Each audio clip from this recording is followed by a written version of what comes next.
Good morning. Today we are going to see about point estimation. So point estimator is a powerful tool in a statistic used to find the unknown value from the known data. So here we are considering, when we are taking for point estimation, we could consider only the discrete values. We are not thinking about the range of values. So it is a powerful tool to find out the unknown value. So here it involves choosing of a single value. So based on that single value, we could calculate the remaining unknown values. So it will be act as a true parameter for finding out the unknown data. Next we will go for the properties of point estimators. So these are the 4 different properties. Unbiasedness, it refers to that any estimator will never provide the false value, it will provide the true value.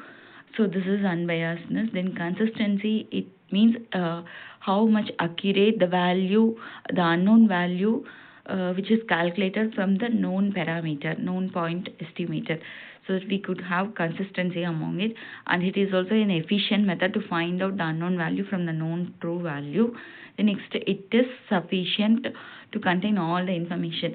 Suppose we are considering for 100 data, we could take up a sample of 10 data. So that 10 data is sufficient to produce the result of that 100 unknown data. So these are the various properties of point estimators. Then the methods, there are 3 methods to calculate the point estimator. One is method of moments, then maximum likelihood estimation, and Bayesian estimation. So among this, the first type involves the sample mean and sample variance calculation, so that we could find out the population mean and variance. In case of maximum likelihood estimation, we could have one guessed value, and among that guessed value, we could find the possibility of the next value by calculating as such.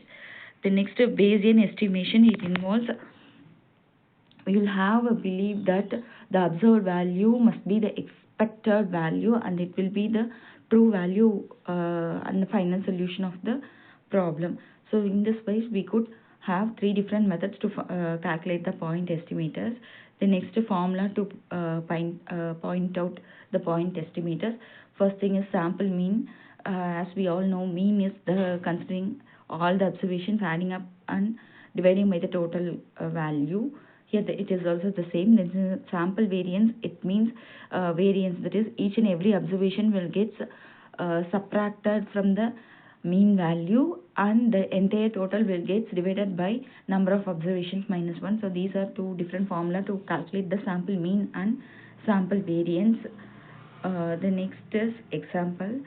So the first example involves a set of data. Among the set of data, we could calculate the sample mean, so that the population mean will also be nearby to the sample mean.